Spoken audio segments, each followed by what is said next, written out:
Economía aplicada.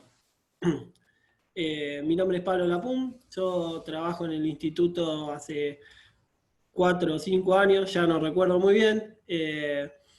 Soy licenciado en Comercio Internacional y me especialicé en estadísticas económicas.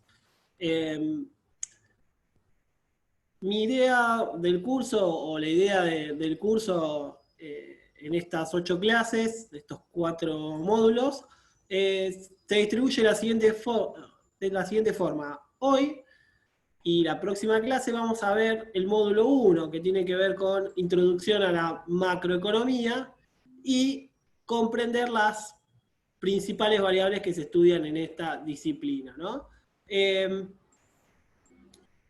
Luego tenemos un módulo que viene a ser de dinero, que tiene que ver con la creación, funcionamiento, el impacto en los distintos países del mundo de la política monetaria, de cómo se crea el dinero, cómo se distribuye y cómo de alguna manera eso nos afecta.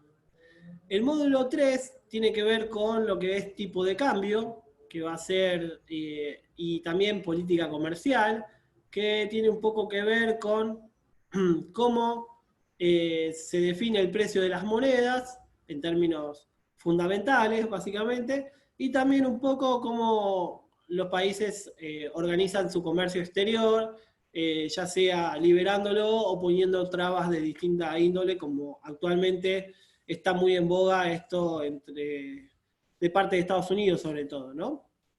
Y bueno, finalmente el módulo 4, que no tiene que ver con esto que está acá, sino que en realidad se compone de un módulo de finanzas personales que tiene que ver con impuestos, pero ese no lo doy yo, así que me voy a encargar de contarles lo que tengo para darles yo, o en su defecto Leandro, si es que da alguna de estas clases. Bueno, en el primer módulo vamos a ver qué significa y qué son la economía y puntualmente la macroeconomía. Vamos a aprender a analizar la economía de un país y sus principales variables, que les adelanto que son el PIB, la inflación y podríamos decir el empleo. Finalmente vamos a ver un apartado de indicadores económicos, que son las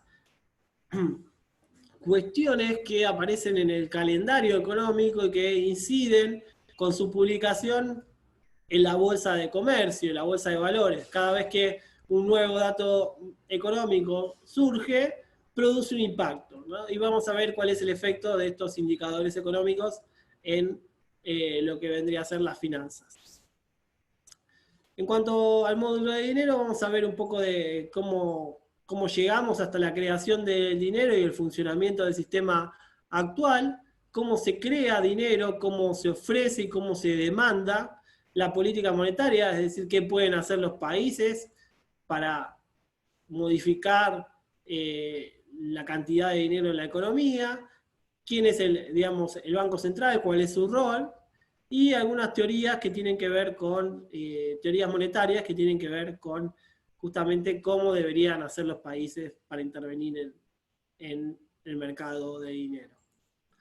Finalmente, tenemos en el módulo 3 lo que vendría a ser el concepto de tipo de cambio, que significa apreciación, depreciación y devaluación, qué es la balanza de pagos, qué es la política cambiaria, cuáles son sus ventajas y desventajas. Vamos a ver tipo de cambio fijo, flexible, flotación sucia, qué es el tipo de cambio real.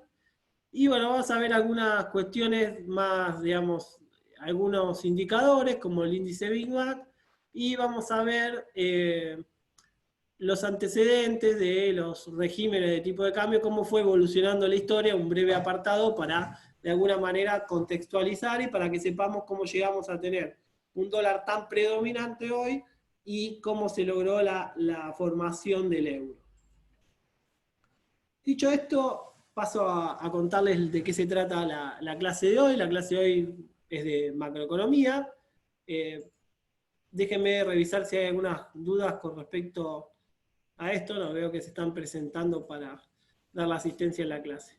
Bueno, en sí, la primera pregunta que nos debemos hacer en esta clase es ¿qué es la economía? ¿No? Y digamos, hay distintas definiciones de economía que, bueno, nosotros podemos hacer un compendio, hay muchísimas, infinitas, pero elegí 3 que de alguna manera hablaban de lo que les voy a contar.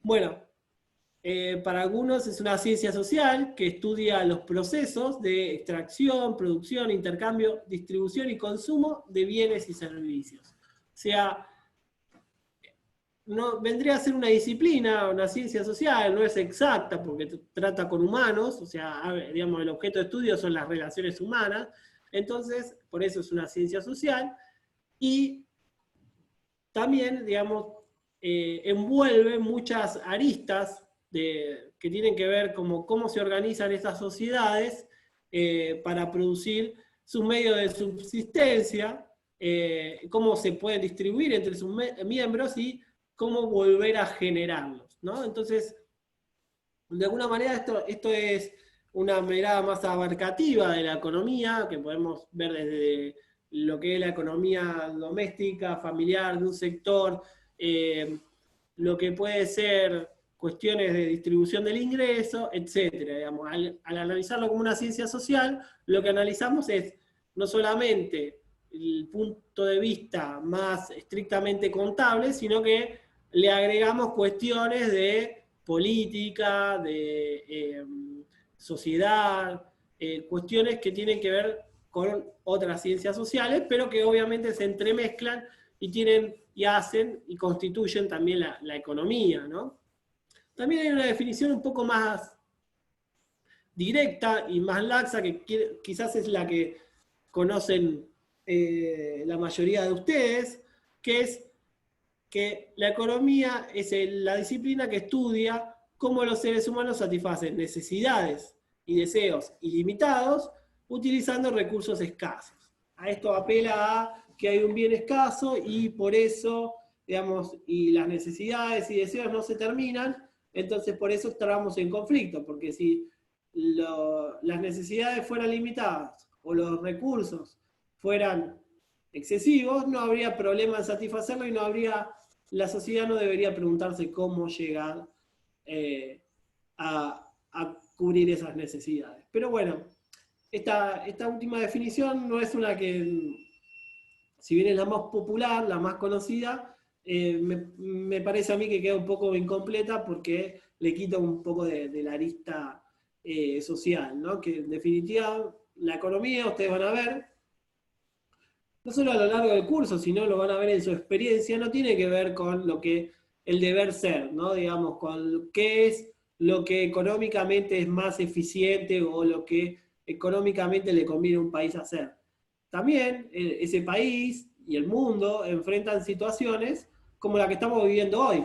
O sea, simplemente si el problema de hoy fuera un problema económico, bueno, se resolvería fácilmente, ¿no? Digamos, yendo todo el mundo a trabajar y, y evitando, bueno, y que se enfermen los que se tengan que enfermar y bueno, y llegar a un punto donde esto de cuidado de la salud no altere a la economía. En todo caso, producir más vacunas, producir más antibióticos, etc. Esto, digamos, quizás se enmarca en una solución que podía postular la tercera definición. Pero en sí, digamos, todos sabemos que las consecuencias de digamos, problemas de salud pueden afectar la producción en el largo plazo. Quizás hoy ir todos a trabajar puede ser mejor para la economía, pero puede ser que si vamos todos a trabajar y se enferma una gran parte de la población, la economía lo termine sufriendo dentro de un par de meses o incluso años. Entonces, estas consecuencias se miran más desde el aspecto social, o mismo si puede haber trabajadores que no quieran ir a trabajar porque temoran a contagiarse, o puede ocurrir situaciones de zozobra que algunos preferirían evitar, distintas marchas, distintos países que hacen una cosa, países que hacen otra. Entonces, todas esas complejidades están inmersas en lo que es una ciencia social, porque acá hablamos de seres humanos, ¿no? Bien, dentro de la economía podemos destacar dos enfoques, uno que es el microeconómico, que tiene que ver con estudiar los comportamientos de los agentes económicos individuales. Es decir, básicamente la familia o la empresa, o sea, la familia es la unidad menor para la economía, es la unidad de consumo más pequeña, y la empresa es la unidad más pequeña de producción, y podemos extender algunas conclusiones a lo que es el sector, o sea, un conjunto de empresas que fabrican cosas similares, ¿no? Acá lo que va a estudiar la microeconomía es cómo hace esta familia para abastecerse de lo que necesita, cómo decide comprar un producto en vez de otro, si es por los gustos, por los precios, por el ingreso, por la capacidad de compra, o por qué la empresa produce un bien y no produce otro, o por qué lo produce a un precio y no lo produce a otro, qué impacto tiene que un producto aumente de precio sobre la empresa y sobre la familia, etc. Y un poquito más agregado el tema del sector. ¿Cómo le va el sector de, por ejemplo, automotriz? Hoy por hoy, un sector que sufre, uno puede analizar la economía a nivel global, pero uno puede decir, miren, acá hay distintas situaciones, por ejemplo, la situación de las tecnológicas eh, o relacionadas a Apple, Facebook, Google, Microsoft, tiene una realidad hoy que la pandemia de alguna manera la favoreció de alguna manera sus ingresos por algún lado, y vive una situación totalmente distinta que las aerolíneas, por ejemplo, ¿no? Entonces, ¿quién se encarga de estudiar esta situación de las aerolíneas, de los eh, de las tecnológicas, de las curtiembres, de las marroquinerías o de la producción de automóviles? Es la microeconomía. Ahora bien, fuera de lo que es la micro, tenemos la otra parte de la economía que en sí debería ser coherente con aquella, que es la macroeconomía. La macroeconomía estudia la economía de una perspectiva amplia, o sea, desde arriba. Es como si sobrevoláramos todo. Quizás no miramos cómo le va a tal familia, no sabemos la situación de la familia en particular, o no sabemos las decisiones que toma esa familia, en qué están basadas, sino lo que nos importa es cómo en conjunto la familia se comporta. Entonces, por ejemplo, podemos ver cuánto es el desempleo, cuánto es el consumo de las familias, podemos estudiar ese tipo de cosas. Después, todas las variables que estudia son agregados y nos permite ver de alguna manera comportamientos globales o tendencias de comportamiento sin centrarse tanto en detalles de sectores o de negocios específicos. Es como si yo le dijera, la microeconomía habla de las empresas que componen el Standard & Poor's. Y la macroeconomía es el análisis del Standard & Poor's, digamos, por decirlo de algún modo. Puede haber dentro de una economía grande, puede haber situaciones completamente diversas, ¿no? La microeconomía las identifica, la macroeconomía le interesa el agregado. Si el país crece, ¿no?, en su conjunto, no le importa, o por lo menos no presta atención a si crece por un sector o crecen dos sectores o 20. Bien. De todas maneras, la macroeconomía se nutre de la microeconomía porque en sí es como la suma de infinitas decisiones individuales. O sea, todo lo que hacemos nosotros, las empresas y las demás familias, hacen que todos esos agregados contribuyan a un movimiento de la economía en uno u otro sentido. De la misma manera, si la economía crece es pujante, probablemente a nosotros como individuos nos vaya bien. O a un sector determinado dentro de la economía le vaya bien, porque por lo general los sectores acompañan el movimiento general. Así que las teorías de una y otra tienen que ser coherentes entre sí. Nosotros en este curso lo que vamos a enfocarnos es más en lo que es la macroeconomía. Más allá de que puntualmente podamos hacer algún comentario de micro, para nosotros la macroeconomía es lo que vamos a estudiar. Bueno, dentro de la macro tenemos distintas variables que son clave. En el primer módulo vamos a ver producción, empleo e inflación, tres cuestiones bastante relevantes que están todo el tiempo en los diarios económicos. Luego, en la parte de dinero vamos a ver la tasa de interés y los agregados monetarios. Y finalmente, en lo que es el módulo de tipo de cambio, vamos a ver el tipo de cambio, balanza de pagos y lo que es el superávit déficit comercial. Bueno, dicho esto, tenemos dentro de la... Me dicen que se escucha mal, perdonen si me voy a acercar un poco, pero entiendo que no debería escucharse mal. Dentro de las variables macroeconómicas que vemos, la medida más importante es el nivel de producción, lo que nosotros conocemos como Producto Interno Bruto, ¿no? ¿Qué va a hacer el Producto Interno Bruto? Medir el valor total de producción corriente, es decir, todo lo que un país produce en un determinado periodo de tiempo, ¿no? Es decir, por lo general se mide en años o en trimestres. Entonces, es la producción de Argentina durante 2019, la producción de Estados Unidos en el primer trimestre de 2020.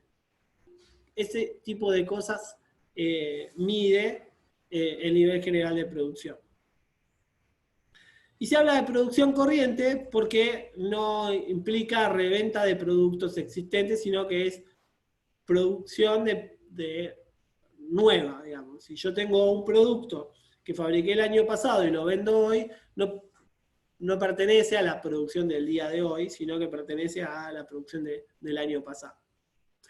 Bueno, con respecto a esto podemos diferenciar dos tipos de PIB o dos formas de presentar el PIB. El PIB nominal, que va a medir el valor de los bienes y servicios que se producen en ese año, en ese país, ¿no? Por eso es corriente, y se mide, por ejemplo, puede ser medido en dólares o en la moneda doméstica, en pesos, ¿no? Y después tenemos el PIB real. El PIB real mide volúmenes físicos de producción. Es decir, es el que en realidad nos determina si crecemos o no. ¿Por qué? Porque en términos nominales, yo puede ser que en, no sé, 2019, vamos a poner acá, mi PIB fue de 100. Perdón. Y en 2020, mi PIB fuera de 120. Entonces, una conclusión apresurada nos diría, bueno, nuestro PIB creció 20%. En términos nominales, eso es cierto, pero probablemente este 20%, que es un número muy, muy alto, se deba a que la tasa de inflación haya aumentado. Y si la tasa de inflación es el 20%, casualmente, lo que nos va a pasar, esta es la inflación, vamos a ponerle un pi. Si la inflación es el 20%, en realidad yo no crecí nada. Lo único que hizo fue aumentar mis precios. Entonces el PIB nominal tiene el problema de que no descuenta el aumento de precios. Y el PIB real sí lo tiene en cuenta. ¿Está bien? Pero ¿qué pasa? El PIB nominal, por lo general, quizás no lo usan, no se usa tanto, pero en algún momento lo necesitamos. ¿Por qué? Porque el PIB real lo que tiene es me dice la variación de un año con respecto a otro. Me dice cuánto varió mi PIB con respecto al año pasado, pero eso no me permite compararme con otro país. Solamente puedo comparar la tasa de crecimiento. Yo crecí 5 y el otro creció 4. Yo crecí más que el otro. Ahora, eso no me dice cuánto produce el otro y cuánto produzco yo. Por eso, ahí vamos a recurrir al PIB nominal. De todas maneras, no se preocupen que ahora vamos a ver un ejemplo. Acá tenemos la página que les recomiendo, una página que les recomiendo es Trading Economics. Otra, por supuesto, de información oficial es el Banco Mundial. Estas son, digamos, páginas donde puedo yo tener información de los distintos países del mundo. Voy a concentrar un poco en lo que es, antes voy a ver unas preguntas. Ya vamos a hablar de la metodología del PIB real, respondiendo a alguna de las preguntas que me hacen en el campus. Vamos a hablar ahora de los PIB nominales, pero nominales medidos en dólares. Ojo, el PIB real no es el PIB de un país medido en dólares. Eso es el PIB nominal, ¿está bien? El PIB en dólares es el PIB nominal, nada más que está dividido por el tipo de cambio, ¿está bien? Este PIB nominal, tenemos acá los principales países de acuerdo a su PIB nominal. Y en ese caso, nosotros tenemos el líder, Estados Unidos, que tiene un PIB de 21 billones, en términos en español, digamos que serían 21 trillion en inglés. Y después tenemos que China le sigue atrás, y un poquito más atrás la eurozona en su conjunto, sumando todos los países que forman parte de la eurozona. Y luego vienen Japón, Alemania, Reino Unido, Francia, India, que probablemente rápidamente ascienda posiciones, Italia, Brasil, etcétera, etcétera. Entonces, lo que vemos acá es los principales países, los países más grandes. Quiere decir que mayor GDP, acá la palabra GDP significa Gross Domestic Product, que en castellano es PBI o PIB. Bueno, el PIB de Estados Unidos es prácticamente un 50% más alto que el de China, en términos nominales. Vamos a ver que en términos reales no es tan cierto. De hecho, China hoy por hoy produce más bienes que Estados Unidos. Pero por una cuestión contable, porque los precios en China son más bajos, en realidad pareciera que tiene un PIB más chico en términos nominales. Bueno, pero lo importante acá es ver cómo se ordenan los distintos países de acuerdo a su PIB nominal. ¿Bien?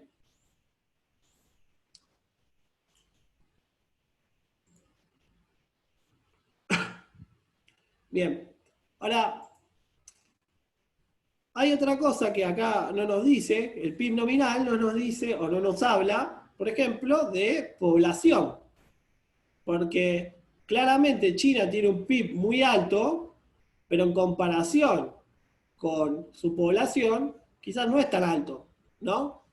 Entonces yo puedo buscar una medida de PIB para poner en contexto, ¿no? Que es el PIB per cápita.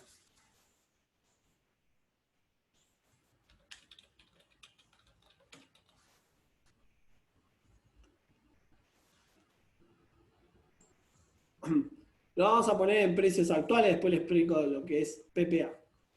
Bueno, a precios actuales, el PIB per cápita más alto, bueno, lo tiene Mónaco, Liechtenstein, Luxemburgo, son estos principados, países chiquitos con poca gente y muchos ingresos altos. Después hay bueno, Macao, Bermuda, países muy pequeños. Y luego viene, entre los más conocidos, Suiza, Noruega, con PIB per cápita de $80.000 por persona por año. Y bueno, le siguen países como, entre los conocidos, digo, ¿no? Entre los que son realmente importantes, Irlanda, Islandia, Singapur. Y acá van a encontrar en este lugar más o menos la mayoría de los países desarrollados. Van a estar alrededor de los $60.000 per cápita por año, estos países que forman parte de los desarrollados, que son países generalmente europeos o Estados Unidos también, con niveles o calidad de vida que sabemos que son relativamente altos, ¿no? Ahora bien, el PIB per cápita, lo que nos está diciendo, no es que a cada persona en cada uno de estos países le corresponde un ingreso de $60.000 por año. No, acá está diciendo que en promedio los estadounidenses fabrican bienes por $62.000 o $63.000 al año. Su productividad, es decir, lo que produce un estadounidense, equivale a $63.000 al año. ¿Está bien? Entonces, el PIB per cápita es un indicador de productividad. Pero ¿qué pasa? Al ser un indicador de productividad, de alguna manera los salarios acompañan relativamente a la productividad, lo que hace que los países con mayor productividad sean los países con salarios más altos y los países con mejor calidad de vida, ¿no? O sea, no nos va a sorprender ver acá a Suecia, Países Bajos, Australia, Dinamarca, ¿no? Y fíjense que si buscamos China, está bastante lejos de este orden. Si buscamos China, acuérdense de los 60.000.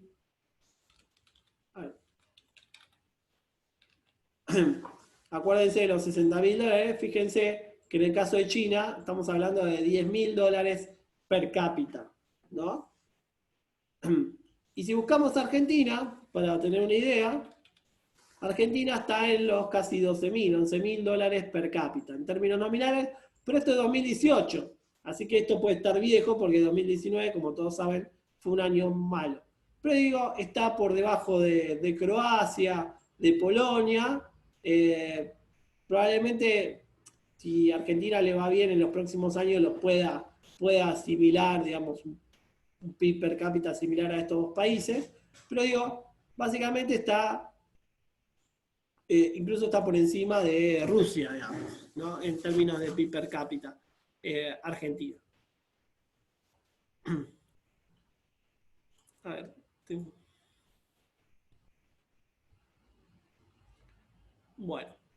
Bueno, este PIB per cápita que les presento acá es en términos nominales, ¿no? Yo les dije, bueno, en realidad China produce más que Estados Unidos, ¿no? Entonces, una forma de ver cómo China produce más que Estados Unidos es medir el PIB PPA. ¿Qué es el PIB PPA? PIB PPA quiere decir paridad de poder adquisitivo. Lo que está diciendo el PIB de paridad de poder adquisitivo es, ¿qué pasa? Mide mi producción, la producción de un país cualquiera, pero en términos de los precios de Estados Unidos. ¿Sí? Por ejemplo, China produce 100, pero los vende a 5, su PIB es 500. Y Estados Unidos produce 100 y los vende a 10, produce 1000. Entonces, uno que tendría que decir que el PIB de Estados Unidos es 1000 y el PIB de China es 500. Sí, en términos nominales es así, pero en realidad produce la misma cantidad. Entonces, para ver si producen o no la misma cantidad, multiplico las cantidades producidas en China por los precios que tienen esos bienes en Estados Unidos. ¿Está bien? Y así lo hago con cada uno de los países. Y esto me va a dar una proxy de quién es el país que en términos de volumen físico produce más. Y fíjense que en ese sentido, China produce más que Estados Unidos. Tiene un PIB de 21 billones frente a 20 billones y medio que tiene Estados Unidos, 9 que tiene la India, 5 que tiene Japón, etcétera, etcétera, etcétera. A mi gusto es un poquito más precisa esta medición, sin embargo, para un capitalista es más importante Estados Unidos por su nivel de ingreso nominal, le interesa más el punto nominal, entonces, más que la paridad de poder adquisitivo. En términos nominales, Estados Unidos es más grande que China.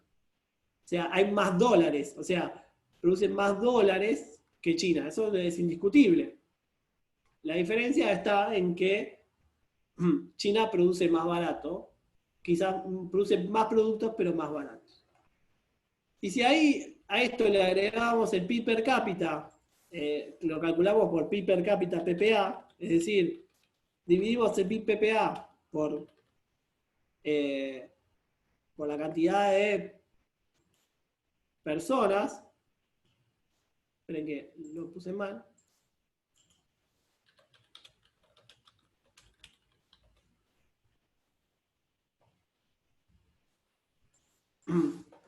lo que vamos a tener es una corrección al PIB per cápita que habíamos visto en la vez anterior. En términos nominales, Estados Unidos va a estar igual que antes porque todo se mide en precios de Estados Unidos, pero bueno, los países europeos bajan un poco su PIB per cápita. Y fíjense lo que pasa con Argentina. Recuerden que Argentina tenía un PIB per cápita de $12.000 por año, pero si uno lo pasa a precios estadounidenses, en realidad se duplica ese. En términos de poder adquisitivo, la productividad de un argentino se duplica con respecto a considerarlo en términos nominales. Entonces, realmente esta es la medición que uno debería hacer o que debería ver a la hora de buscar nivel de desarrollo de un país. Argentina es parecido al PIB per cápita PPA, por lo menos en 2018 era parecido al de Chile, incluso estaba por encima del de Uruguay, ¿no?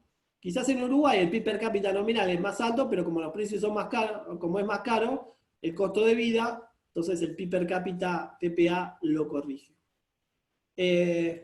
Bueno, y China, que habíamos visto que tenía un PIB per cápita de apenas $10.000, China pasa a tener un PIB per cápita de $15.000 por persona por año.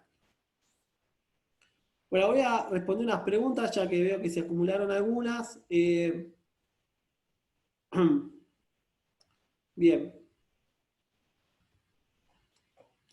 Bien, ahora vamos a ver la metodología y lo vamos a ver. Lo que quiero aclarar que 21.200 no es 21.200 trillones. La producción de Estados Unidos, que figura acá 21.200, está medido en miles de millones de dólares. O sea, son 21.200 miles de millones de dólares. Pasado a castellano es 21.2 billones, con B larga, de dólares, o, dicho en inglés, son 21 trillion. A eso me refería, no son 21.200 trillion. ¿Está bien? Bueno.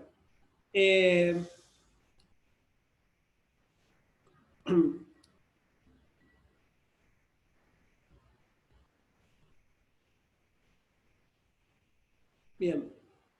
Con respecto a por qué, acá me preguntan por qué los datos son de 2018, es que en realidad hay algunos países que ya tienen el PIB de 2019, recuerden que estamos en 2020, perdón, no recuerden que estamos en 2020, recuerden que estamos a comienzo de 2020 y puede ser que algunos países todavía no hayan presentado. Entonces, 2018 es el último dato, digamos, en el que todos los países presentaron.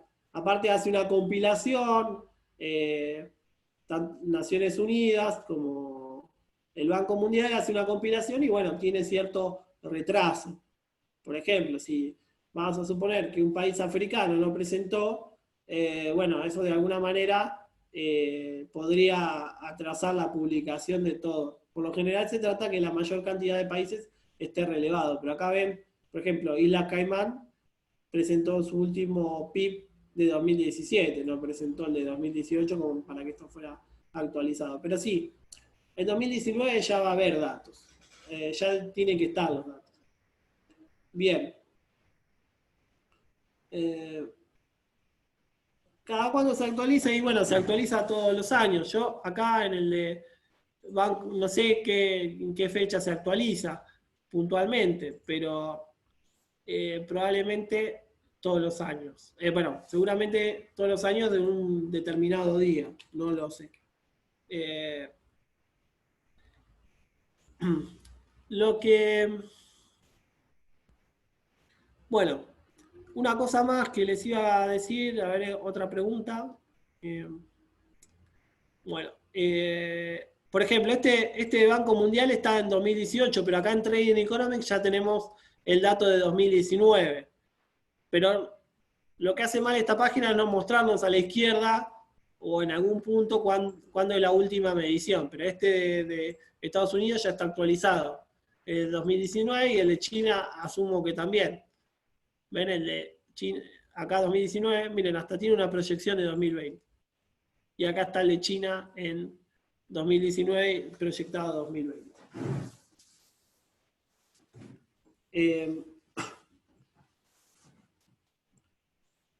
Bueno,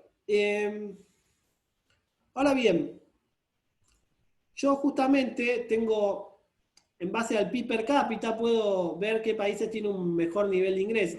Por lo general, los países con mayor PIB per cápita son países petroleros o países chicos, pero sacando esos, estamos sacando esos países petroleros y países chicos, el mayor PIB per cápita lo obtienen los países desarrollados, a los cuales podemos clasificar como Estados Unidos, la zona euro de Europa, Japón, y bueno, dentro de Europa el Reino Unido, Suiza, o fuera de todos estos, un escaloncito más atrás, Canadá y Australia. Esos son los principales países desarrollados.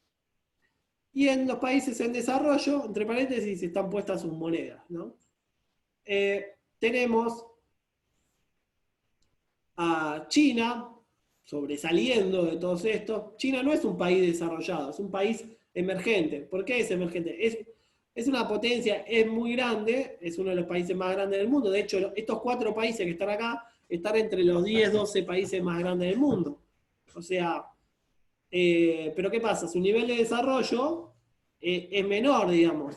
En términos del PIB per cápita, ya lo hemos visto, tienen PIB per cápita bajos. De hecho, tanto China como Brasil, como Rusia lo hemos visto, y seguramente India también, tienen PIB per cápita por debajo de Argentina, tienen productividad por debajo de Argentina y tienen un nivel de vida por debajo de lo que tiene un ciudadano medio de Argentina, ¿no? O por lo menos un ciudadano medio hace un par de años, debido a, digamos, a las crisis recurrentes que estamos teniendo. Pero no son países desarrollados. Le faltan un montón de mejoras en la calidad de vida para llegar a ser un país desarrollado, y esa mejora de la calidad de vida viene de la mano de una mayor productividad, un mayor PIB per cápita.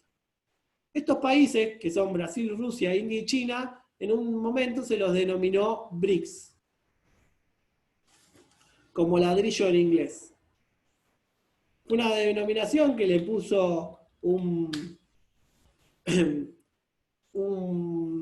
analista de JP Morgan, que son la B de Brasil, R de Rusia, India, China, y le podríamos agregar a este pequeño grupo Sudáfrica. Hoy por hoy los BRICS son, de alguna manera, los que lideran el G20, ¿no? Las conversaciones que se hacen en el ámbito de Naciones Unidas, que tienen, digamos, a las principales 20 economías del mundo. Bueno, este ámbito de discusión fue propuesto por el alto impacto que tenían estos países en determinada época, generalmente entre 2005 y 2010, y que perdura hasta la actualidad. Ahora bien, los países que más crecen, este año es medio atípico, ¿no? Pero digamos, justamente durante los 2000, los países que más crecían son esos BRICS de los que le hablé. Bueno, hoy por hoy tenemos una crisis mundial donde la mayoría de los países cae. Sin embargo, quería mostrarles lo que es este indicador que se llama GDP year on year, es decir, interanual, que me va a decir cuánto creció un país generalmente en el primer trimestre de 2020 con respecto al primer trimestre de 2019. ¿Está bien? Entonces yo lo que puedo hacer de alguna manera para saber cuáles fueron los países que más crecían o los que menos crecían es ordenarlos de acuerdo a su nivel de crecimiento del PIB. Y ahí vamos a tener, sacando a Venezuela, que no reporta datos hace tiempo, pero seguramente está con niveles muy bajos de crecimiento, tenemos que Hong Kong, China, Francia y los países europeos de la zona euro, fíjense, son los países de mayor caída de producto en el primer trimestre del año. ¿Qué quiere decir esto? Que, por ejemplo, leyendo la lectura de Hong Kong, que Hong Kong cayó 9%, produjo el primer trimestre de 2020 un 9% menos que en el primer trimestre de 2019. Fíjense el PIB, ya que estamos, fíjense el PIB de Hong Kong, que es similar al de Argentina, ¿no? En términos actuales. En el caso de China, es realmente, no es llamativo porque fue el lugar donde se desarrolló principalmente la pandemia y donde se aplicaron primero las medidas de aislamiento. Pero déjenme mostrarle un poco la historia de China, el crecimiento, ¿no? Voy a hacer clic acá porque si no, no me va a aparecer. Fíjense que a lo largo de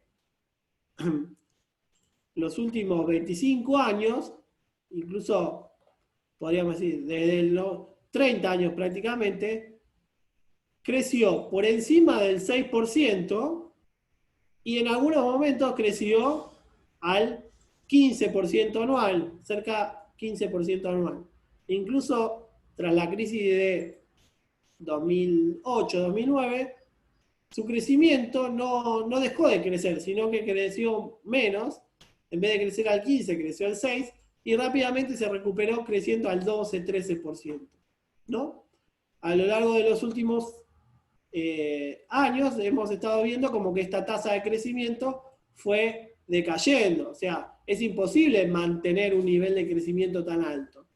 A estas altas tasas de crecimiento durante los 90 y principios de los 2000 es lo que algunos denominan tasas chinas. O sea, crecer a más del 10% es tasas chinas. Crecer al 7 o 8% incluso lo es.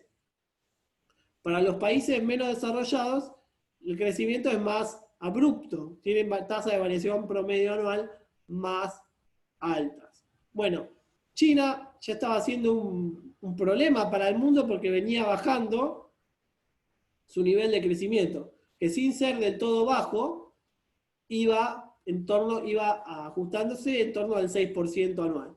Sin embargo, con la crisis, no solamente no creció al 6% anual, sino que en el primer trimestre cayó casi un 7% anual, ¿no? Que bueno, vamos a ver cómo se recupera. Algunos economistas piensan que en 2020 China va a crecer cero, es decir, no va a crecer, digamos, va a tener un crecimiento nulo. La verdad es que habría que ver si no tiene caída, porque todavía la economía mundial no se está recuperando. Creo que hoy vamos a tener datos de China. Vamos a poner Argentina para comparar.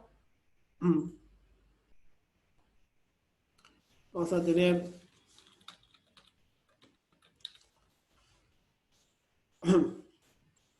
Ahora voy a hacer una aclaración. Uy, perdón. No voy a poder... Así lo voy a tener que hacer. Esto no es la caída del PIB en dólares, es la caída del PIB en términos reales, en términos de cantidad de bienes producidos.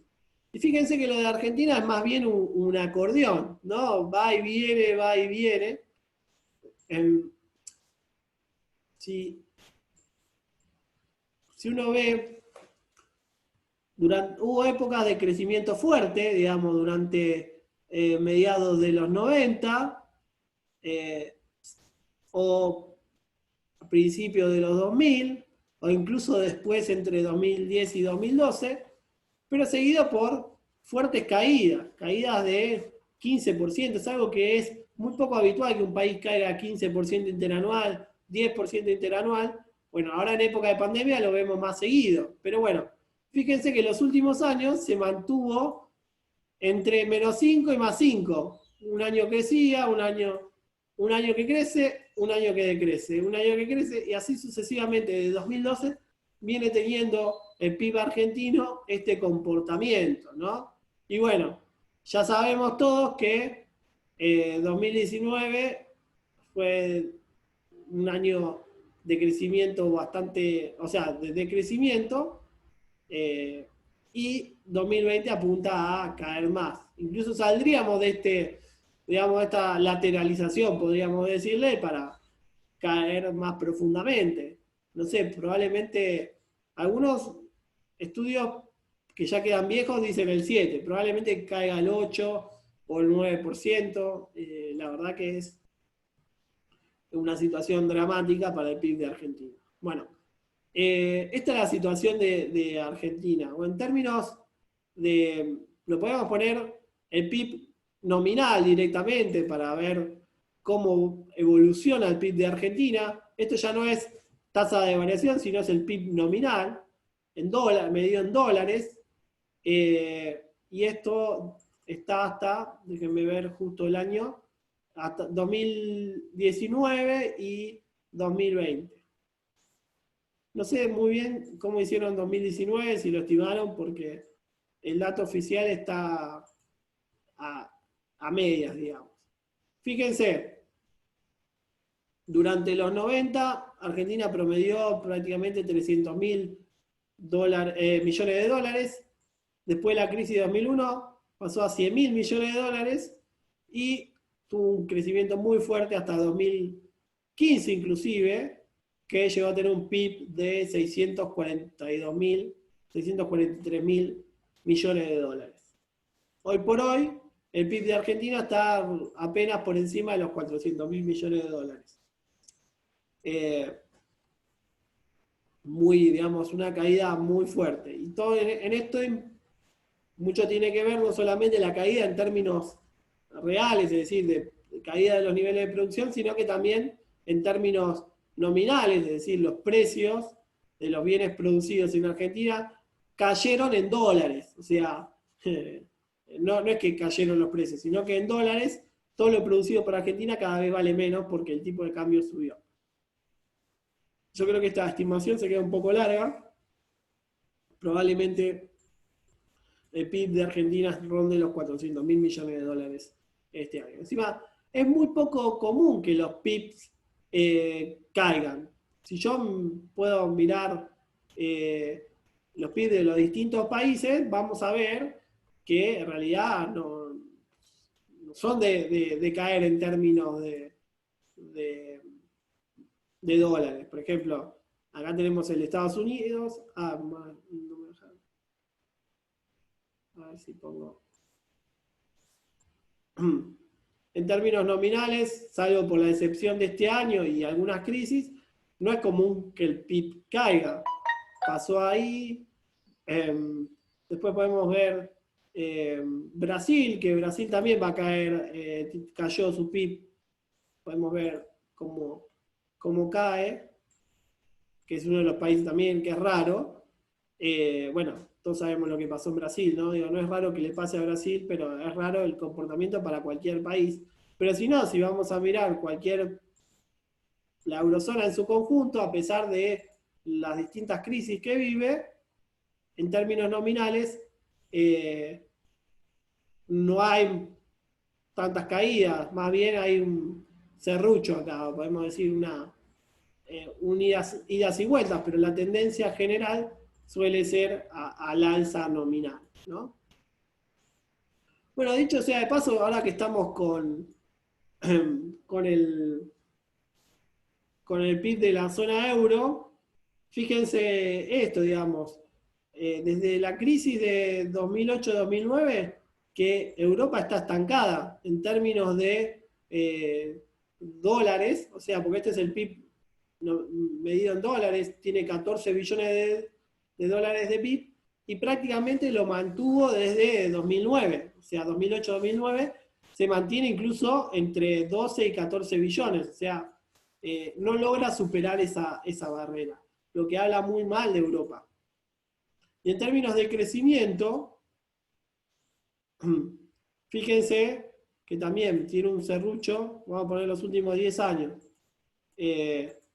tiene crecimientos que no superan el 3%, un país desarrollado crecer al 3% es un muy buen número, pero Europa rara vez creció por encima del 2%, incluso tuvo caídas nominales del PIB después de 2012, recuerden una crisis de deuda importante en la zona euro en esa época, y actualmente esta caída del PIB provocada por la pandemia hace también de que amenace de alguna manera la situación económica de la Unión Europea, que aparte se está endeudando en cantidades estratosféricas.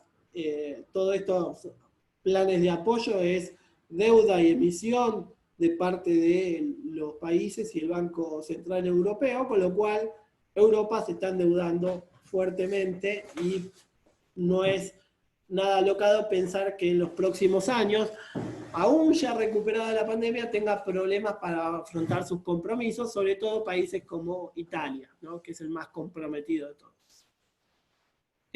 Hay un lío también en Europa con respecto a la deuda, pero bueno, eso lo vamos a dejar para otro momento. Voy a seguir repasando algunas preguntas. Bien.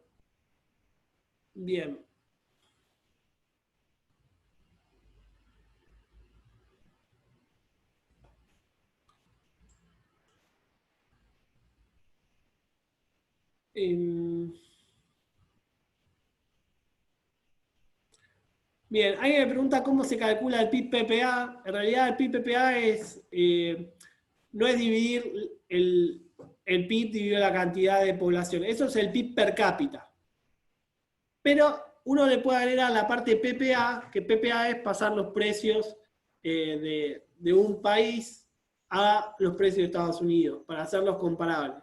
Para que un país que tenga una moneda devaluada no sea arbitrariamente, no le baje el PIB, digamos, por cuestiones de evaluación de su moneda. Entonces, para llevarlo a una paridad de poder adquisitivo, se toman los precios del país de referencia, en este caso Estados Unidos, con las cantidades del país que queremos medir.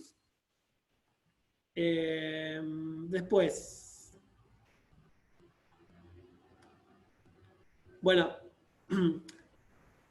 alguien me pregunta cómo lo puedo usar este dato si quiero invertir en acciones. Bueno, me voy a adelantar un poco, básicamente les quiero mostrar que mañana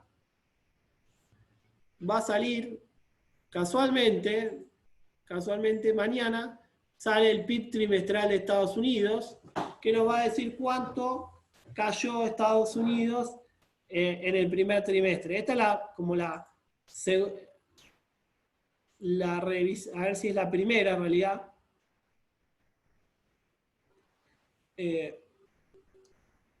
Es la primera estimación, perdón, es la segunda estimación del PIB, digamos. Ahora ya quizás tiene menos importancia, pero ya tuvimos un dato que dijo que el PIB cayó 4,8% en el primer trimestre. Si este dato es más alto de lo que espera el mercado, es decir, si la caída es más profunda de lo que espera el mercado, eso puede hacer derrumbar los activos estadounidenses, es decir, hacer bajar el dólar, hacer bajar las acciones de Estados Unidos, y eso afectar a la bolsa. ¿Por qué? Porque un país que crece menos implica menos volumen de negocio, y menos volumen de negocio es menos rentabilidad para las empresas, y de alguna manera lo que quiere el inversor es rentabilidad. Entonces, si bien mañana van a presentar el dato, ya es una segunda estimación, el dato más relevante es la primera.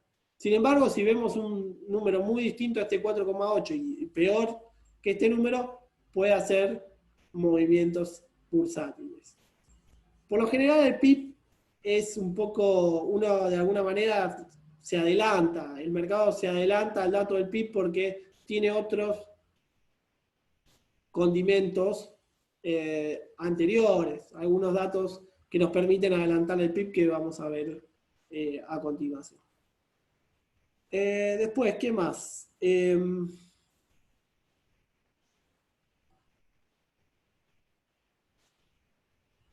Bueno, algunos me preguntan, bueno, recién en 2021, a fines de 2021 vamos a saber cuál es la diferencia que hizo el COVID con el PBI anual.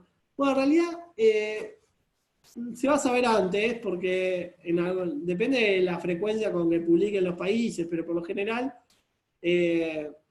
no lo vamos a tener compilado así, pero vamos a tener, si bien no el dato exacto, podríamos tener una estimación cercana de los primeros 3 meses de 2021. Sin embargo, en el camino, o sea, el camino a conocer el PIB anual de 2020, vamos a conocer los PIB trimestrales, es decir, del primer trimestre, segundo, tercero y cuarto, con lo cual vamos a poder, a partir de ellos, estimar más o menos cuánto va a ser el PIB, la caída del PIB en 2020.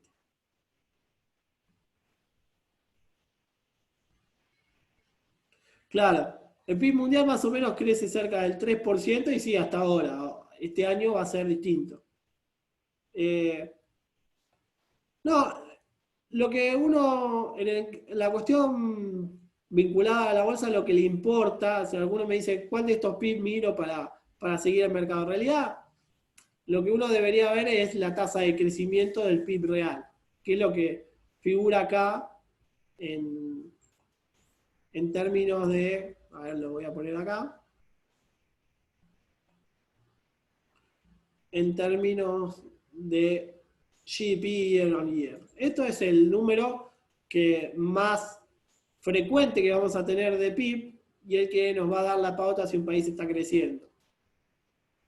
Dicho sea de paso, no les conté cuáles eran los países que más crecen. Le dije los que menos crecen. Los que más crecen, fíjense quiénes son. Bangladesh, Irlanda, Turquía, Egipto, India, Vietnam, todos países en desarrollo, muchos de ellos en el sudeste de Asia. Si fuera otra época, en otro año, veríamos más países del sudeste asiático, porque justamente son los que más crecían hasta la pandemia. Pero bueno, estos son los países que más crecen. Destaco India, porque es un país grande, digamos, ¿no? India, una de las potencias, Turquía también es un país relativamente grande, y bueno, esos son los países, e Indonesia, entre los países que más crecen. Acá tenemos Australia, pero ya Australia tiene un valor bastante más normal, 2% de crecimiento no es una cifra escalofriante. Eh, sí. Sí, Alemania, alguien me pregunta si Alemania no es país desarrollado. Sí, es un país desarrollado. No sé si no lo puse, pero digo, todos los países de la zona euro son países desarrollados. Sobre todo Alemania, ¿no? Digo, es como un ejemplo de país desarrollado por excelencia. Bueno, en las zonas especiales de China, quizás lo vemos más en comercio. Alguien me pregunta por las zonas especiales de China, lo podemos ver en comercio exterior, ahora no. ¿Cuánto se considera emergente? Y bueno, es medio arbitraria la definición de emergente, pero China parece que nunca va a dejar de ser emergente en términos de la nomenclatura, ¿no? Pero claramente lo que tienen que son potencias y a la vez son países emergentes. Tiene que ver con el grado de desarrollo, cuando alcance un grado de desarrollo alto. Alguien me pregunta qué tipo de datos son los de Trading Economics. Acá tenemos el PIB nominal en dólares. Uy, lo voy a escribir. Esta primera parte es nominal en dólares corrientes, quiere decir en dólares actuales. Esta parte es variación del PIB real, tanto year on year, que es de un año para el otro, como quarter on quarter, es decir, de un trimestre al que le sigue. Y, bien.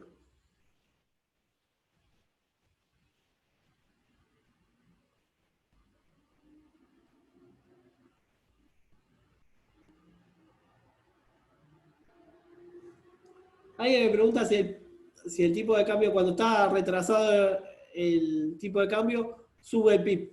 El PIB en términos nominales o en términos de dólares probablemente suba si el tipo de cambio está atrasado. Por ejemplo, si un país tiene inflación en moneda local y el tipo de cambio está fijo, va a tener inflación en dólares y puede ser que su PIB aumente sin que aumente mucho en términos de dólares, su PIB va a aumentar. Pero no quiere decir que en términos reales aumente.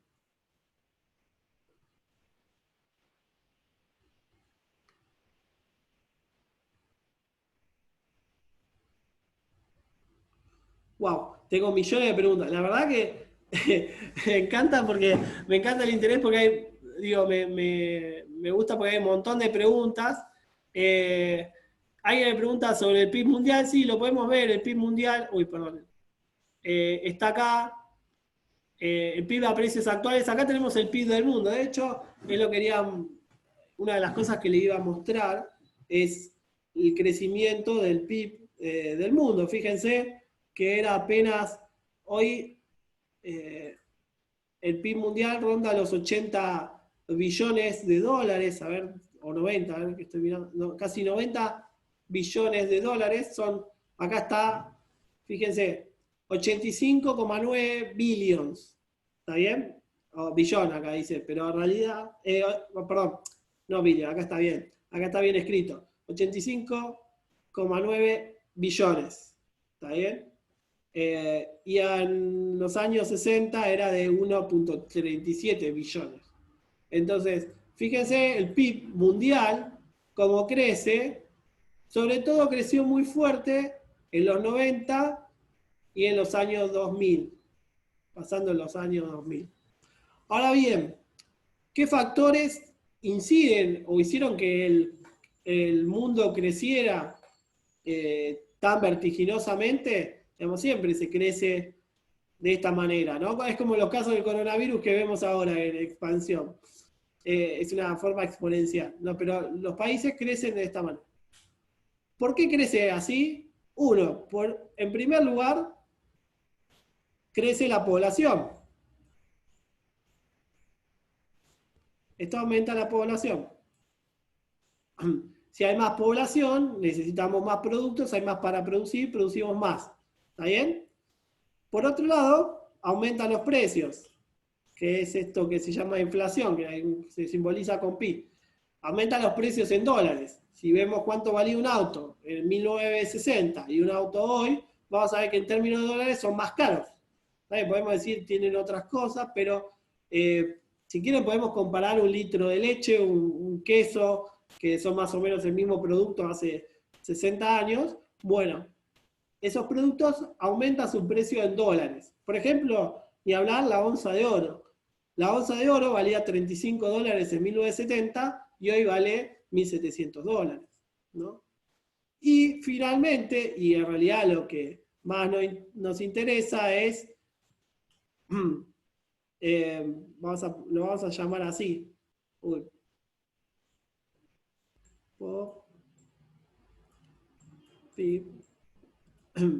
Y esto, que se simboliza así, Y sobre L, Y es producto, L es trabajo, esto es, vamos a escribirlo, productividad. Entonces, ¿por qué aumenta así? Porque hay más personas que producen más cada una de ellas y a precios más altos. Entonces eso hace que todo, en términos nominales, el PIB mundial suba, como lo vemos acá. Y déjenme mostrarles otra página que se llama FRED, que es de la Reserva Federal de San Luis, de Saint Louis, en Estados Unidos. Y acá vamos a tener el Producto Bruto de Estados Unidos. Yo voy a poner Real Gross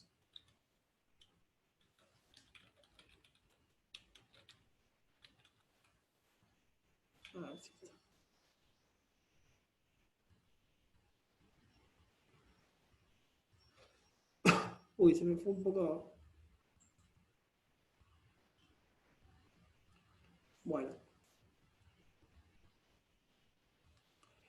Este está neteado de inflación. Este es el PIB de Estados Unidos neteado de inflación. Fíjense que pasó de 2 billones de dólares actuales a 18 billones de dólares en 2020, 19 casi, 19 billones de dólares en 2020. Este es el crecimiento que tuvo el PIB de Estados Unidos a lo largo de la historia. Van a ver estas cositas grises, cuando ustedes vean un gráfico van a ver estas cositas grises, que son las recesiones. Esto está desde el final de la Segunda Guerra Mundial. Y hay crisis más importantes, como que lo fue el shock petrolero de mediados de los 70, una crisis de principios de los 80, y básicamente las crisis fueron desde ahí muy cortitas y apenas significativas. Esta crisis de acá es la crisis de las .com, incluso la crisis que también impactó el atentado a las Torres Gemelas. Y acá tenemos la madre de las crisis hasta ahora, la crisis de las hipotecas en 2008-2009. Y fíjense cómo hizo esa crisis, fue tan importante que terminó rompiendo la forma en que Estados Unidos crecía, porque si uno se fija en cómo venía creciendo, Estados Unidos iba para acá, probablemente. Sin embargo, terminó mucho más abajo, porque los efectos de la crisis se notaron. Después de la crisis de 2008 y 2009, pese a que es uno de los periodos más largos de crecimiento de Estados Unidos, y lo vemos reflejado en cómo subió la bolsa, en términos de porcentaje, no creció a una tasa muy alta, creció al promedio 2% anual, cuando en otras épocas podía crecer tranquilamente al 3%. Esto afecta fuertemente a lo que es la economía de Estados Unidos. Y si vamos a ver, veámoslo en términos per cápita, fíjense, acá se multiplicó de 2 a 19, se multiplicó por 9 veces y media.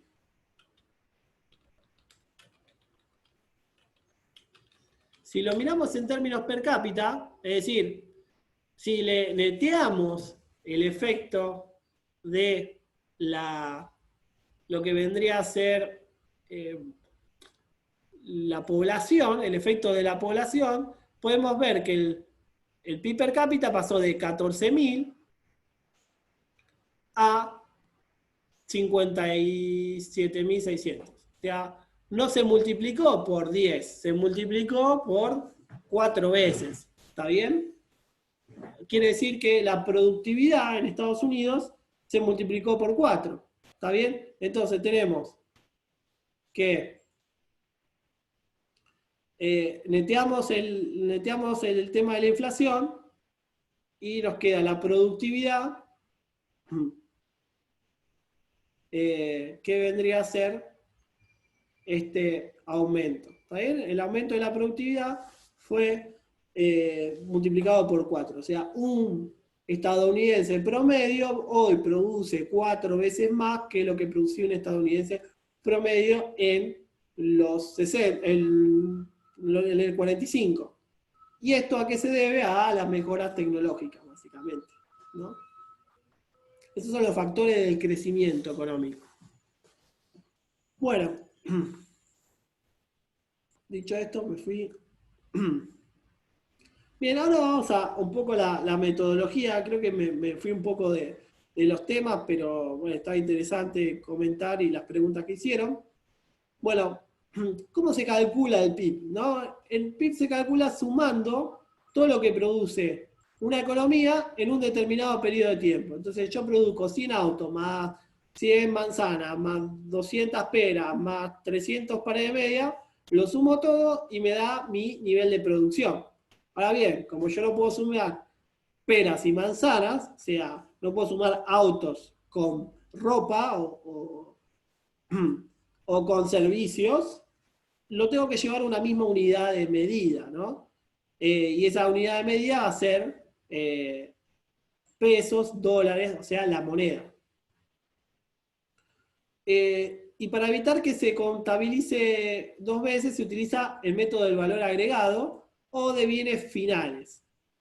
Por ejemplo, yo puedo contar 1 kilo de harina como PIB, pero si ese kilo de harina y puedo contar por ejemplo, un kilo de trigo como PIB. O sea, son dos productos que se fabricaron.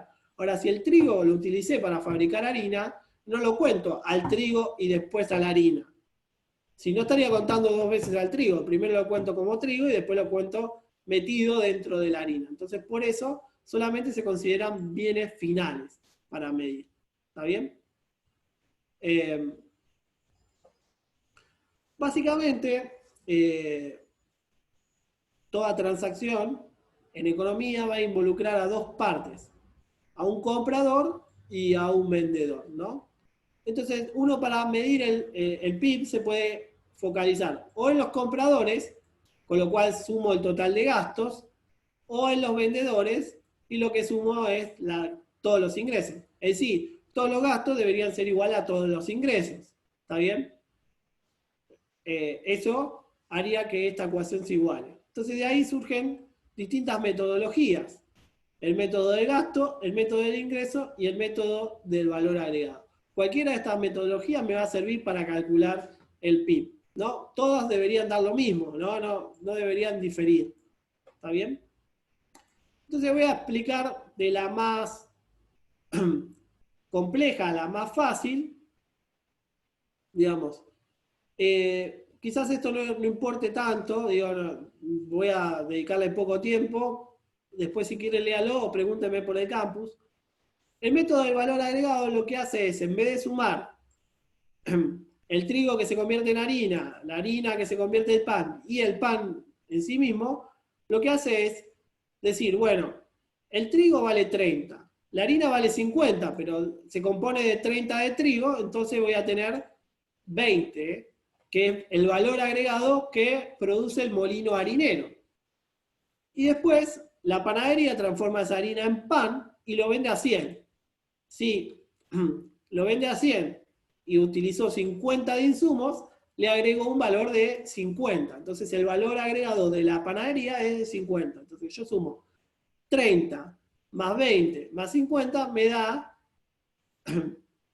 100, que vendría a ser igual al valor del pan. ¿Está bien? Los 80 de diferencia que pregunta acá, básicamente son insumos. ¿Está bien? Pero yo al insumo no lo tengo que contar como producción. ¿Para qué me sirve esto? A nosotros a nivel bursátil nada, o prácticamente nada. Lo único que nos dice es cuánto le aporta al PIB, por ejemplo, a grandes rasgos, cuánto le brinda al PIB el sector agropecuario, cuánto la industria y cuánto el comercio.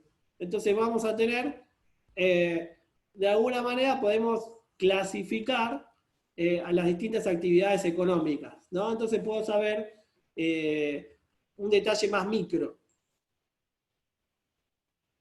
Después tenemos el método del ingreso, que vendría a ser la suma de lo que reciben la renta de capital, es decir, la amortización de los bienes, la renta del trabajo, perdón, de la tierra, que es lo que le paga el arriendo que se le paga al terrateniente, la renta del trabajo, que es el salario, el beneficio del empresario, es decir, lo que gana el capitalista, y finalmente tenemos impuestos netos de subsidios, que va a ser el saldo del Estado, digamos, lo que de alguna manera le queda al Estado. Entonces, neto de subsidios, o sea, si tenés superávit fiscal, esto suma, si tenés déficit, esto resta. La suma de todo esto nos tiene que dar el PIB. ¿Esto para qué sirve? Para medir qué agente económico se queda con una mayor parte del PIB. Si es que los trabajadores, si es que los terratenientes, si es que los capitalistas se quedan con una parte del PIB. Sirve de alguna manera para medir la distribución del ingreso. ¿Está bien? Es una rama más enfocada a lo social. De acá a veces sale lo que se conoce como el 50-50, ¿no? En algún momento, siempre aquellos que procuran aumentar el salario buscan que esta relación se cumpla, que es decir, que lo que recibe el total de los trabajadores se iguale a lo que reciben el total de los capitalistas. Pero bueno, eso es de alguna manera es un criterio bastante arbitrario y no se tiene por qué dar así, simplemente es una búsqueda que tienen algunos sindicatos, por decirlo de alguna manera. Pero bueno, dicho esto, no me quiero profundizar en esos temas, voy a decir el tema que a nosotros nos importa más, es el método del gasto. ¿Por qué es el método del gasto? Uno es uno de los más fáciles de descomposición, y por otro, porque nosotros a partir de estos conceptos que figuran acá en esta fórmula, vamos a poder saber cómo se llega al PBI y poder adelantarnos y no esperar 3, 5 meses, por ejemplo. Hace un mes que conocemos el PIB de Estados Unidos del primer trimestre, o sea que en mediados de abril, a fines de abril conocimos el resultado del primer trimestre, pero el primer trimestre ya pasó hace mucho tiempo, entonces realmente conocer hoy el PIB de Estados Unidos ya más o menos lo teníamos anticipado.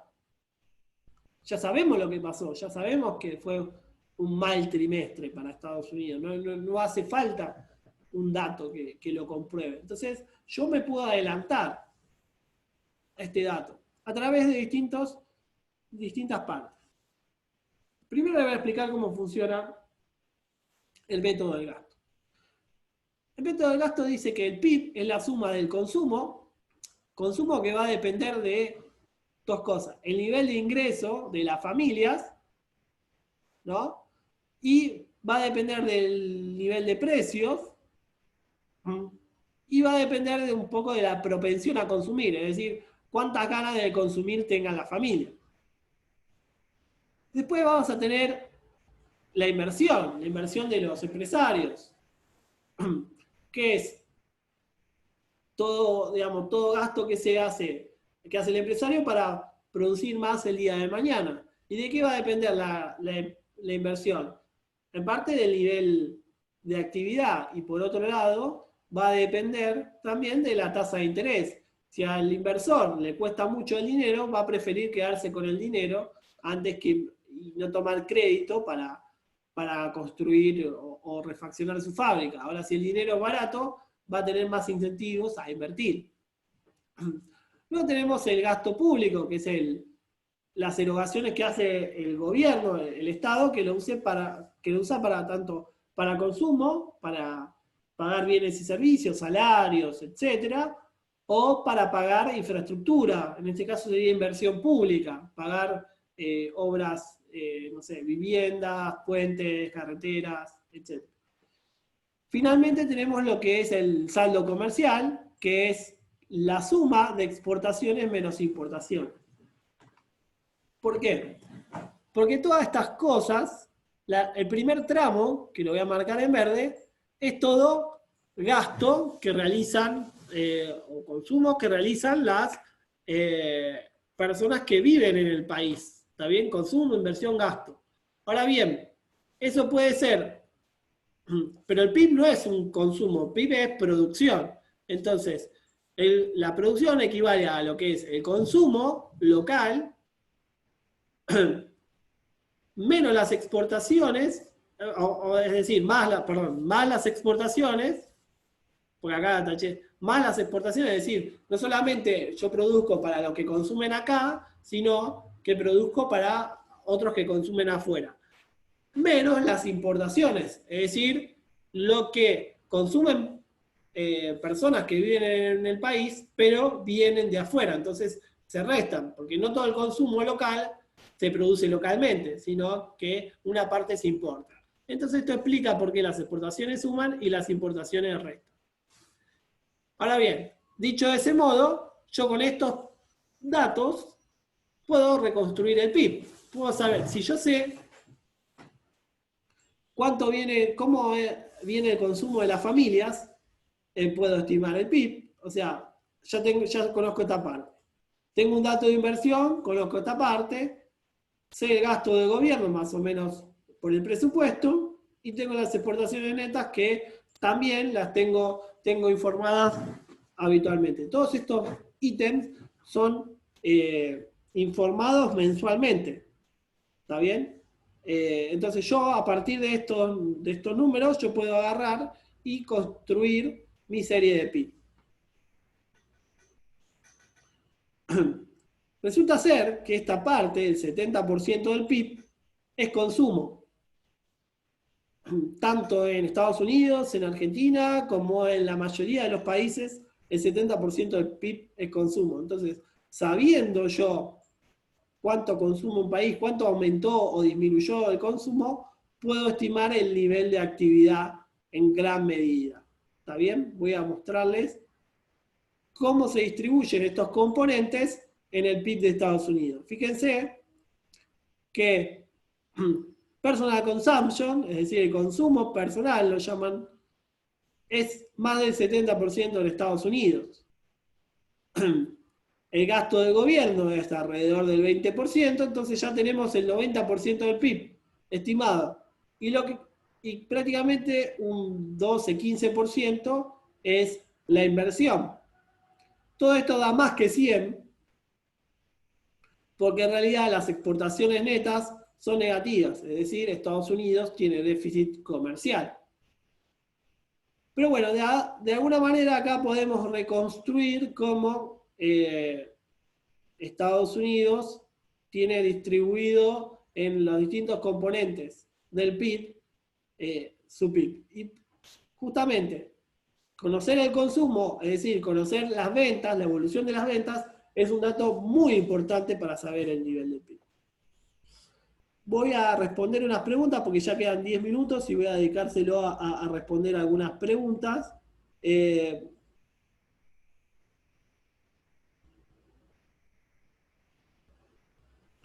Bueno, bien. Pues ya dije, acá me preguntan cuál es el PIB real. Bueno, ya expliqué cuáles eran. El PIB real no importa la magnitud, importa la variación. Quiero aclarar porque hay cierta confusión de cuántos millones de dólares es el PIB real. No, el PIB real, como tal, puede ser un número cualquiera, base 100, o puede ser 1000, pero lo importante no es el número, sino la variación. ¿Qué pasa? El PIB real no lo puedo comparar, el PIB real de Argentina con el de Estados Unidos, porque lo único que puedo comparar es cuánto varió en Argentina contra cuánto varió en Estados Unidos.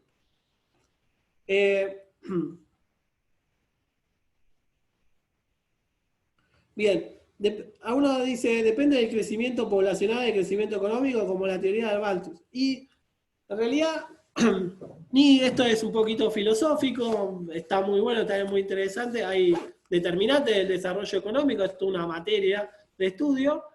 Y digamos, convengamos que la población incide bastante en lo que es el crecimiento del PIB. Pero no solamente que crezca la población, sino que la población sea relativamente joven. Fíjense que en Europa tienen un problema. Tienen una población envejecida y tienen poca gente, poca mano de obra joven, por lo cual para poder crecer necesitan importar mano de obra, es decir, necesitan inmigrantes. ¿Se entiende? Países como los europeos, porque su población está envejecida, entonces no, hay cada vez menos gente o proporcionalmente menos gente en condiciones de trabajar. Una parte de eso lo suple una mayor productividad, es decir, que producen más porque las máquinas son más tecnológicas, pero por otro lado, es cierto que se enfrentan a un problema de achatamiento de la población y eso repercute en el crecimiento. En cambio, los países africanos y los países del sudeste asiático tienen poblaciones más jóvenes, salvo Japón, ¿no? Digo, que caso excepcional, pero digo, India, China tienen poblaciones relativamente más jóvenes con la mayoría de las personas económicamente activas. En términos mundiales me dice que hay un PIB per cápita de más de 10 billones. No, el PIB per cápita mundial debe ser 10.000 dólares. No sé. Se puede buscar acá. Buscamos PIB per cápita en dólares corrientes, a precios actuales. Bueno, es de 11.300 dólares. Acá dice 11 millones, pero parece que es 11 millones, pero en realidad es 11.317, está en castellano el número. Es 11.300 dólares. Eh, bueno, acá hablan del precio de los 0 kilómetros en dólares. Bueno, claro, hay muchas cosas que hoy en dólares en Argentina parecen muy baratas. El tema es que a qué dólar lo miden, ¿no? Yo a veces digo, para cuestiones económicas a veces conviene remitirse al oficial, por más que no nos guste, por más que pensemos, bueno, el dólar es el que está a 120, 130 o al MEP, porque la verdad que varias de las cosas se manejan a dólar oficial, entonces, eh, y es el que van a tomar las estadísticas internacionales para medir, no es que van a tomar el dólar blue. Eh, Sí, no sé cuánto valía un litro de Coca-Cola. Me preguntan por algunas cuestiones de precio de antes. Bien, acá hay un punto del tema de inflación. Vamos a hablar de inflación en la próxima clase. Un dólar de 1960 a un dólar de hoy no es lo mismo, claro, por la inflación. Si es por la emisión de Estados Unidos, y una parte debe ser, pero no necesariamente es solo por una cuestión de emisión. La inflación, o por lo menos así lo veo yo, como diría Mimo, ¿no? Así que bueno, eso lo vamos a ver en la próxima clase. Eh, el crecimiento, muy noventoso son lo mío. El crecimiento en millones de dólares está atado a la devaluación también, y sí, en términos de dólares va a estar atado a la variación del tipo de cambio, pero eh, recuerden que no es lo más justo medir en dólares. Perdonen si se entrecorta el sonido, no sé cómo solucionarlo. Eh, Bien, alguien que busque información de 1930, no sé, escribí un mail y lo busca y te busco porque la verdad a simple vista no tengo una fuente. Por lo general, muchas de las series económicas empiezan en 1945. Eh, no sé, acá quedó colgada una pregunta que habla del PIB físico, pero no sé muy bien qué estaba hablando en ese momento. Eh, Un ejemplo del método del ingreso, me preguntan acá. Bueno, el método del ingreso es sumar, por ejemplo, los salarios de... A ver, vamos a buscar el método. Acá. Yo sumaría la amortización de todos los bienes de la economía, los bienes de inversión, maquinaria, equipo, más los, los alquileres de tierras y de inmuebles. Bueno, después sumás todos los salarios de la economía y después sumás todos los beneficios que tienen los empresarios. Estas son cuestiones contables. Lo podés sacar a través de los balances de las distintas empresas con algunas empresas representativas y eh, la, el saldo público, el saldo fiscal, es dato que proviene del Estado. Todo esto igual lo pueden ver en la página del INDEC, si quieren después lo muestro. A los fines de nuestras cuentas no nos va a ser de mucha utilidad, pero si alguien tiene curiosidad, puede revisar la metodología porque digo, no es una cuestión de sumar simplemente, hacer un trabajo muy pesado, digamos. ¿Cómo se cuantifican los servicios? Me preguntan. Bueno, acá el consumo de las familias no es consumo solamente de bienes. Uy, perdón, quería marcar con un círculo. No es consumo de bienes. La inversión muy probablemente sean bienes, justamente, pero el consumo puede ser, por ejemplo, un corte de pelo va dentro del consumo y es un servicio. O contratar a un abogado también es consumo. Está bien, no necesariamente el consumo tenga que ver simplemente con una cuestión de bienes nada más. Siempre cuando hablamos de PIB hablamos de bienes y servicios.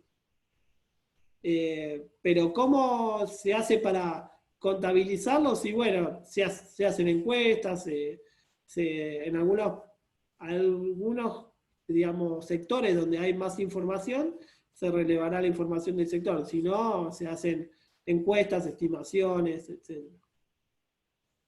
O a partir del ingreso que tenga, digamos, el negocio.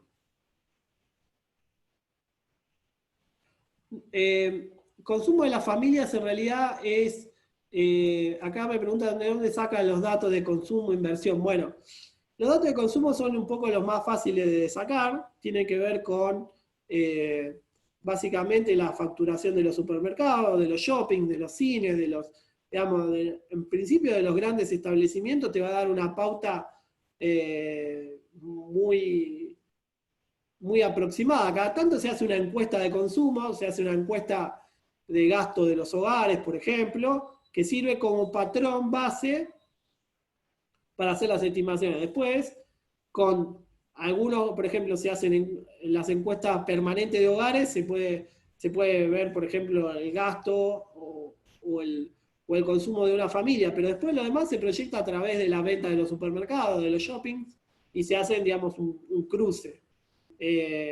Entonces uno puede deducir cuánto aumenta el consumo a partir de la facturación de todos estos establecimientos que son los más importantes. Si yo sumo shopping más supermercados, más concesionarias, más, y todos que están registrados y son grandes empresas, más, no sé, ahora no se me ocurre otra, qué sé yo, pero espectáculos, o sea, sala de teatro, restaurantes. Bueno, la facturación de los restaurantes más o menos tengo el consumo como aumenta, ¿no? Lo voy a tener en términos nominales de plata, pero si le saco la inflación lo voy a tener en términos reales.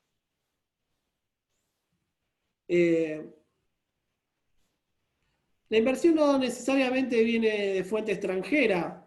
De hecho, digamos, la inversión es más bien el gasto que hacen los agentes radicados en el país en producir más. Por supuesto que si viene una empresa extranjera, se radica en el país, pasa a ser un productor del país. No, o sea, se contabiliza todo, la inversión extranjera y la nacional. Bien, los datos, bueno, para Argentina la página del INDEC, de Estados Unidos, la página estadística de Estados Unidos, después, si quieren, se lo debo.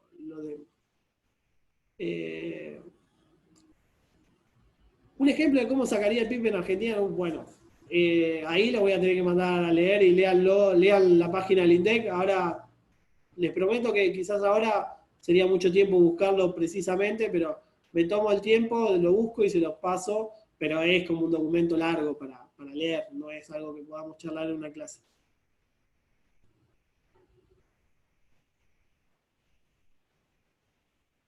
Bueno, una vez que yo sepa el PIB, bueno, de alguna manera, a partir de estos indicadores, sobre todo el de consumo, yo puedo inferir la situación económica de un país, ¿no? Y el mercado, cuando salen estos datos, reacciona positivamente cuando estos datos son positivos y reacciona negativamente cuando no lo son. ¿Está bien? No, ojo, no siempre el mercado acompaña los datos fundamentales de la economía. Es decir, ahora estamos en una crisis como pocas veces se ha visto. Sin embargo, los precios de las acciones están casi por las nubes, dándole prácticamente sin hacerle caso a cómo está la situación del crecimiento mundial.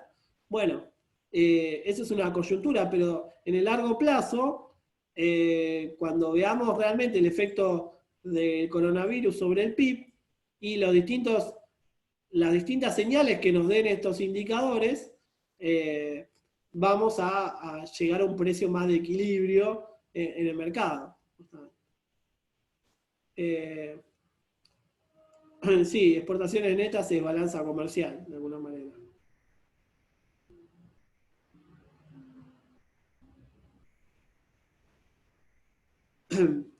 Bien, alguien me pregunta que el aumento del gasto público te haría subir el PIB, dice, y eso es incorrecto, me dice, porque se está gastando más de lo que produce. Dice que es un error. No, porque los que lo producen, el exceso de gasto que tiene el Estado, lo producen puede ser producido localmente. Entonces, el que tiene déficit, el que consume más de lo que produce es el Estado, pero no la economía del país. No hay que confundir la situación del Estado, las finanzas públicas, con la economía. Un país puede tener déficit y la economía crecer. Van por lugares distintos. No terminó el módulo 1, va a seguir en la segunda parte de la próxima clase.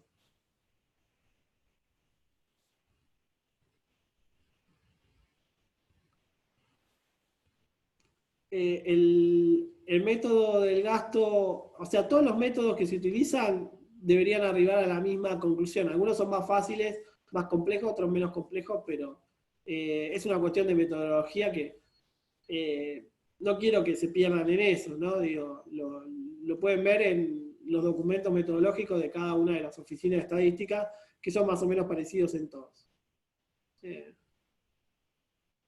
Bueno, acá ya respondí, pero digo, ¿en qué me dice el PIB real? El PIB real lo podemos medir en números índices, no importa en qué número lo midamos, no se mide en dólares ni en cantidades, lo que importa es la variación solamente.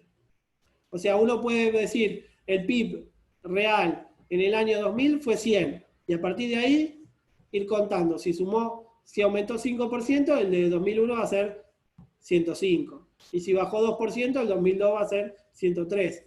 Y así. Le aplico una variación. Bueno, las cuestiones entre ahorro e inversión las vamos a ver en la próxima clase. Y perdonen, pero me quedan 20 mensajes por leer, así que no quiero demorar a todos.